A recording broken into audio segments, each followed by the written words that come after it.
What's going on, guys? Welcome back to the channel. Thank you so much for joining me today. I hope everyone is healthy and well, and happy New Year's. All my new supporters joining us for the first time, welcome, welcome. Today, I bring to you another amazing video brought to us by Tristan Kun. Feel free to check out his original video and channel link down below in my description. I bring to you 10 reasons Australia is better than America. Here we go, man. There are about 20 reasons. What's good, y'all? Tristan here, and today I'm going to be going over 10 reasons. What's good, y'all? Tristan here, and today I'm going to be going over 10 reasons why I think Australia is better than America. So the first reason why I think Australia is better than America is because their public transport is so much better than it is in the US. In Australia, you can pretty much get wherever you want in any city, any suburb, between any cities, just through their public transport. Additionally, their public transport is fast, it's clean, it's nice, it's a pleasant experience, and I can't say the same with American public transport. Maybe if you live in a big city in America, like New York, Chicago, maybe San Francisco, LA, then you might have decent public transport. But even then, there are places that are still hard to get to. I really enjoy having the freedom to go pretty much wherever I want in Australia without having to own a car. Or I should say, I can go pretty much to anywhere of like civilized Australia. I can't go out to like the bush, like out into the outback without a car. The next reason why I think Australia is better than the US is because the wages here on average are much higher. Maybe not like the top salaries like doctors and lawyers, they actually get paid a little bit less here. But if you have an average to lower salary or you're working a minimum wage job, you're probably going to get paid much better here. The minimum wage is about 17 US dollars an hour, which is double that of the US currently. And I have an American friend here who is looking for a job, and the exact— Mind you, this video is 5 years ago. 5 years ago. Minimum wage is like 15, maybe like 16.50. Yeah, I know some people getting paid 16.50, 17. I know some people getting paid 22. It really varies now from job to job. Minimum wage is definitely there now. Like, even as a part-time worker, I'm like, you make what hourly? Yeah, you can get your money. They definitely making it possible to get your money. There's no excuses like as to why, oh, I don't got no money. You just lazy. You don't want to work now because minimum wage is minimum wage. 15 to about 22. And 22, the 20s is even pushing it. That's talking about trades now. We talk about we got like brewery places like just that sell specifically drinks, a drive-through drinks, and they make 22 an hour. No, but high schoolers working there. What? They are up. But yeah, this is 5 years ago, but oh, they are up. which is double that of the US currently. And I have an American 15. friend here who is looking for a job, and the exact same job that she's about to get out of grad school here is paying about a time and a half more than what it would pay her back in the States. Now this next thing I absolutely love about Australia, and that is if you go to pretty much any public park here, there will be free grills. And I'm not talking about those like crappy like metal boxes that you can put charcoal. Yeah, because those are nasty. You use them one time and it's over. If you don't plan on cleaning it, the next family's going to use it and then just keep on. Oh, it just keeps on building up. I just seen a video on Instagram of a guy cleaning this. It literally looked like a before versus before. It's disgusting. In America, these are like good electric grills that are like cleaned, like high quality, like maintained, and you can go there, light them up, do like a full-on barbecue, like cook burgers, cook steaks. You don't need to bring your own charcoal. It is such a nice I'm sorry, Tristan. Y'all got electric grills at the parks? That's like a flat top, bro. Y'all so bougie. Bougie not even a word. Man, y'all so luxury out there, bro. Boy, y'all living good. Boy, look at it. That's a flat top. That's a flat top. That's a flat top. And they got a table. Put your buns and put your sauces and your whatever here. Your franks, your burgers, kebabs, corn, a cob. This is nice. And it's easy. Spray it down. Bring you some cleaning supplies. Wipe it down. If it's possible to scrub that type of material, scrub it down or something. And that's it. Or maybe get like a microfiber towel or something. Good. This is better because people want to actually cook at parks and stuff. I want to go out and cook at a park. I've never done that before. The only time I used a grill like how we just seen, this one, was when I visited my pops on the facility. When I visited him in prison and we had the chance to do a little barbecue. You know, there was like a couple of these outside. It was like a picnic, the families and the inmates, and yeah. And that's the last time we got to use one of these. For real. And I was like, what, 5? And I'm 22. good electric grills that are This like is cleaned, nice. like high quality, like maintained, and you can go there, light them up, do like a full-on barbecue, like cook burgers, cook steaks. You don't need to bring your own charcoal. It is such a nice experience, and frankly, just all their parks here are nicer than they are in America. So that is another thing that Australia does better than America. Now, something that I didn't even realize that I didn't like about Well, wait, is it just gas? Because wait, I mean electric? Because what if people like that charcoal taste? Because he just said you don't even have to bring charcoal. So does it take charcoal or is it just strictly electric? Meaning like, well, you're gonna use the electric grill. You don't need to bring charcoal and stuff like the old ones. Some people like that charcoal taste. Some people like that gas taste, I guess. that is another thing that Australia does better than America. Now, something that I didn't even realize that I didn't like about America until I visited Australia and some other countries is we have sales tax that is like after the price, like after the sticker price. That is like super weird. Like pretty much every country on earth, including Australia, will put the tax, the GST, sales tax, whatever you want to call it, they'll include that in the sticker price. The main reason why I hate this is I don't like using cash in America. I pretty much never use cash because everything comes out to like weird, like, you know, you don't want a bunch of pennies and change. So to avoid getting change, I only pay with card. However, here, like if something's $10, I can just hand over a $10 bill. It's something in America that like no one's wanting to change, or like probably no one even realized they dislike it, but when you go to another country, you'll come back and you'll realize it is just an inconvenience that you've just been used to living with. All right, number 5 is something that I didn't even know existed until I came to Australia, and that is chicken salt and chicken chips. Pretty much, if you order French fries, or chips as they call them here, at most restaurants, they are gonna put chicken salt on them. This is different than regular salt, and it is so freaking good. Like it is the best invention, I don't know, the best thing since sliced bread. It's like salt, but has some flavoring to it, and it's so good, and it fits so well Nah, on. comparing it to sliced bread is, oh, it must be something crazy then. Comparing it to sliced bread, yeah, it got to be something crazy. Sliced bread is iconic, one of them ones that saved the whole world. I gotta try this now. I heard chicken salt. I do it when it tastes like I don't taste like regular salt. I got chicken on it. I like little chicken seasonings and stuff. Invention, I don't know, the best thing since sliced bread. It's like salt, but has some flavoring to it, and it's so good, and it fits so well on chips. I also think there's some other things you could put it on. I kind of want to try like putting it on like my popcorn. I don't know, what else is it good on? If you know, please comment it down below. If you want to try this in America, so I don't know if they have this at grocery stores. I've never seen it, but I did look, and it's on Amazon. So if you want to get it off Amazon, links below, check it out. I promise you won't regret it. The chicken salt is so good. Now this next one is We probably don't got it. We probably got chicken bouillon or bouillon, whatever it's called, man.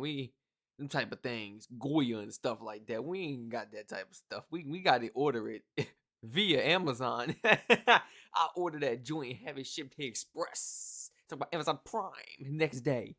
I gotta try it. I'm not gonna lie. I need to try that. I gotta stop saying I'm not gonna lie. It's a force of habit because I don't be lying. But I know a lot of people that say I'm not gonna lie, and they be straight capping. Like I'm so surprised your damn nose ain't out here. Like, oh, your damn nose. Ugh.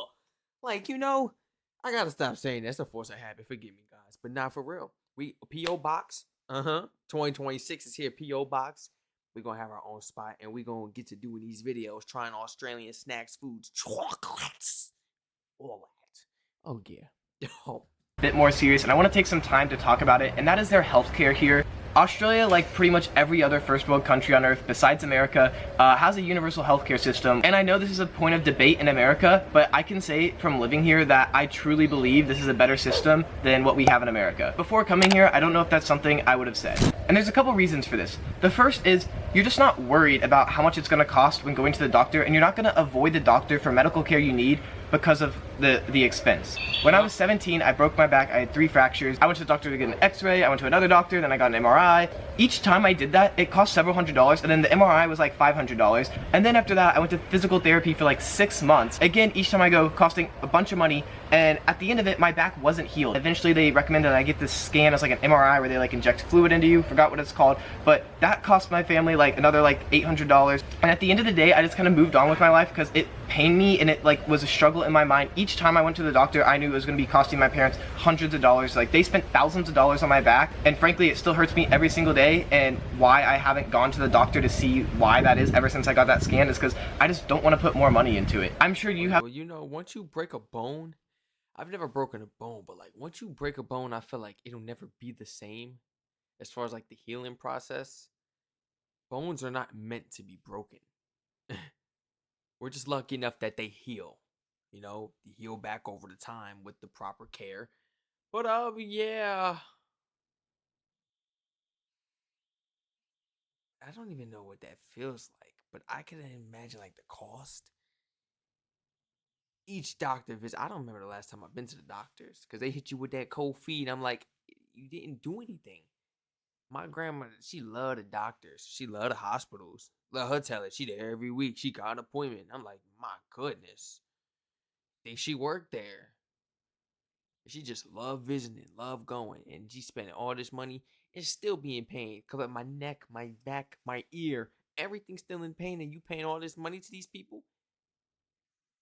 20, 40, 30, 40, whatever, how many years you had this doctor, you decided now you want to switch him because he ain't doing nothing? Oh, all the medications they done doped you on. They done put you on this and that and that and that. Surgery and surgery and surgery. Cut you up and put batteries in your back and stuff. And you still hurting. A battery in your back? Bro, it's like a... Bro. Doctor to see why that is ever since I got that scan is because I just don't want to put more money into it. I'm sure you have an example like this in your life of a reason, like you didn't go to the doctor because of an expense, and I just don't think that should be the case. I'm not from a poor family. Like, I'm from a very like typical like middle class family that lives in a suburb. We had good insurance and it was still something that was a struggle for me. I could go on and on about why it's so much better, but two other minor reasons is one, like the number one cause of bankruptcy in America is financial bills. Like, I don't think anybody should have to go bankrupt for getting sick. No joke, I have had many non-Americans say to me that in some ways they think America is a third world country because of their healthcare system. And what first world country should someone be able to go to financial ruin, like their whole life flipped upside down, due to something that they couldn't even control? I can make a whole video about this, but I'm gonna have to cut this here. So the next one is the drinking age, which like most of the world is 18 here. And to me, that seems much more reasonable. I mean, most people argue like, oh, you can enlist in the military, you can do this, you can do that, but you can't drink. And yes, that's all true, but also, why is it that in American culture, it's like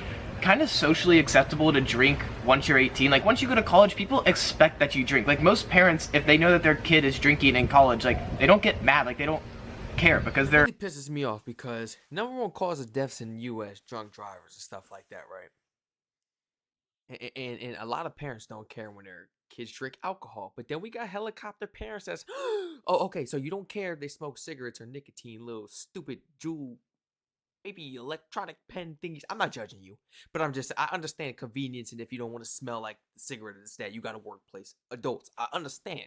You know what I'm saying? But like, it's like we got parents in America that don't care about that stuff, but then they're helicopter parents about some ganja. Like it's the worst thing in the world. Whoa, whoa, whoa, whoa, whoa. You know what I'm saying? Guys, do you agree with me or do you disagree with me? Especially as like a parent, let me know. It's like, wait a minute. Because the alcohol takes more of an effect on you, takes more of a toll. But as soon they try to keep it from you. Some parents try to keep it from you. Some parents don't care. It's like, I seen people 16 and on drinking. And it's like, it's so backwards. I don't know. It's just kind of backwards, I feel like. I don't know. Maybe it's just 18, me. they're 19, they're 20. I just find it weird that the mindset of America is like, oh, it's okay to drink whenever you're 18, or some people even less than that, yet the law says 21. I don't know. I think we're a little bit backwards in that. If someone wants to defend the 21 rule, I'd love to hear it in the comments. Next one is super basic, and yes, the US is so backwards in this, and that is that you making them wait till 21 to drink, but these kids is doing all that before 21. Come on, let's be real. They're smoking. They're doing all of that before 21. Come on. They be mad excited by 21 because it's like, I don't gotta sneak around no more and do it. I'm talking about I can pull up to the liquor store and go right in it. You see me? Oh, well, what? ID? It's like, oh my goodness. Says, yeah, it doesn't really make sense. It's the law, and then a lot of parents don't be caring, but then the law, it's weird. It's weird, you know? we don't use the metric system. The metric system is like meters, kilometers, Celsius, like, I don't know, grams, kilograms, all that stuff, liters. However, in America, we use, I think it's called the imperial system. That's like the Fahrenheit, miles, I don't know, ounces, pounds, cups, pints, quarts, gallons, all that stuff. Pretty much every country has recognized the metric system as being better and converted to that system. Yeah. Besides the US, we're really stubborn in that. So yeah, I think it's about time America switches over to the metric system. No, it's not, yeah, stubborn because they don't want to learn it. That's the thing about some Americans. Some. when I refer to America or Americans, I'm not referring to all everybody. It's split. But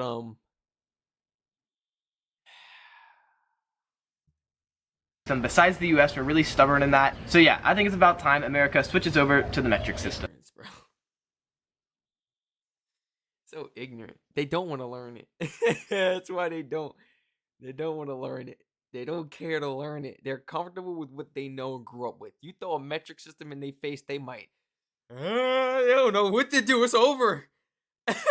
Icing on the cake for Australia, and that is superannuation. If you don't know what that is, it's pretty much like a mandatory 401k that is invested and you get it when you're old. So I already talked about the wages being higher. What's it called? A super 1k that is invested, and that is, it's pretty much like a mandatory 401k that is invested and you get it when you're old. So I already talked about the wages being higher, but here, on top of whatever salary or hourly rate you make, your employer has to pay a minimum of 9%, sometimes they'll pay more, into a fund. It's called your super fund or superannuation. Pretty much what this fund does, you can pick which one they put the money into, but what it does is it gets invested over your entire life. So you know how they say like you should save 10%? Well, in Australia, you could blow every single penny you've ever earned, ever made, yet whenever it's time for you to... This is a great damn video, bro. Damn, this is good. I'm sorry for cursing. This is excellent, Tristan. I'm so damn serious. I'm sorry for cursing again. This is excellent. This is a good one. This is nice. That's why I like watching your videos. You talk about that real stuff now. You talk about that real stuff. I don't want to cut him off and let him finish. Well, in Australia, you could blow every single penny you've ever earned, ever made, yet whenever it's time for you to retire, you will have pretty much 10%, 9% of everything you've ever made invested, and you get it, yeah, when you retire. This is really smart. Like that 401k plan, they got the FSVA plans, IRAs.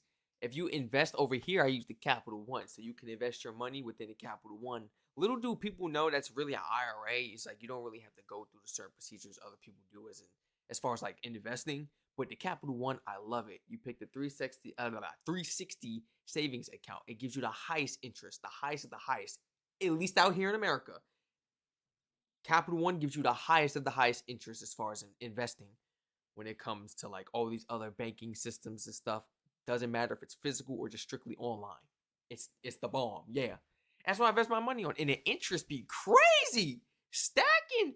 But there's another thing that I put the money into. It's kind of like if you work a job and you hold your money, they ask, well, how much taxes do you want to take? Man, you let them take as much as possible and put that away, put that to the side. Because I promise you, tax return, you'll be happy. But when you get older and you retire, say you work a trade or you work in the office or this or that, and you're looking forward towards that retirement someday, that's going to come clutch, guys.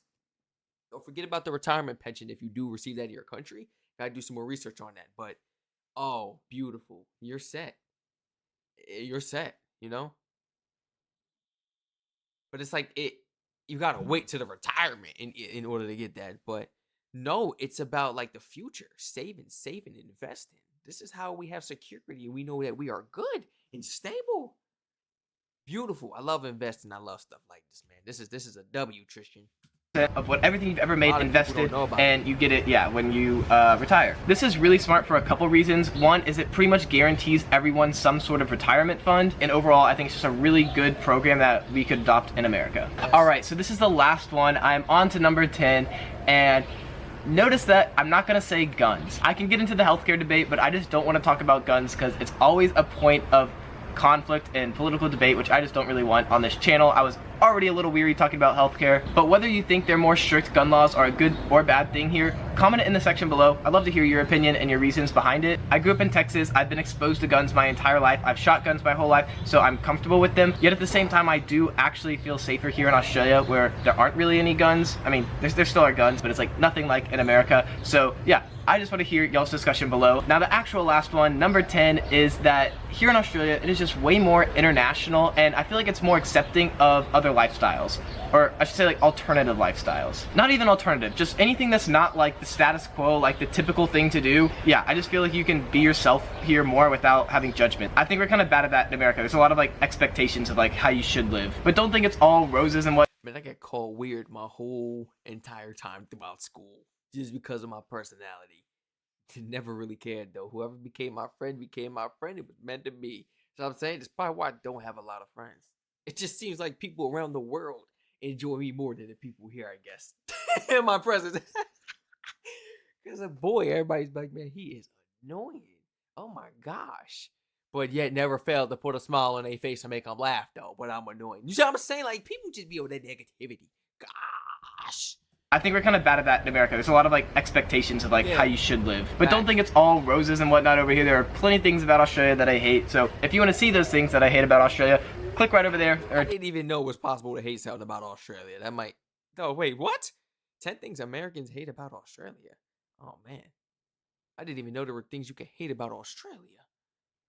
When I go out there, I'm probably going to love every single thing considering where I come from. Tristan, we come from the same place, my brother. Same world. You know what it's like. You love it more out there in Australia. I know. I would too. Yeah. And about the gun laws, I'm not going to go on a rant. This video is already 21 minutes. I said it before in another video. Nobody, I don't care who you is, if you want to go hunting, tranquilizer darts, stun guns, something like that. That way the animal could still get up. You could take it out and they could still live their life. No. I'm sorry. It ruins hunting for people. Yes, I'm sorry. But you can go to the supermarket, go get it butchered freshly. I'm so sorry. Yes, this is how we got to be now because of the whole Bondi situation. This is how we got to be. So everybody that's a police officer, I don't care if you're an agent, a detective, like if you're in the military, you got to wait till you go to the department and you go to the base to get your firearm. When you were on duty, when you were off duty, you put that crap back at the base, back at the department and go home.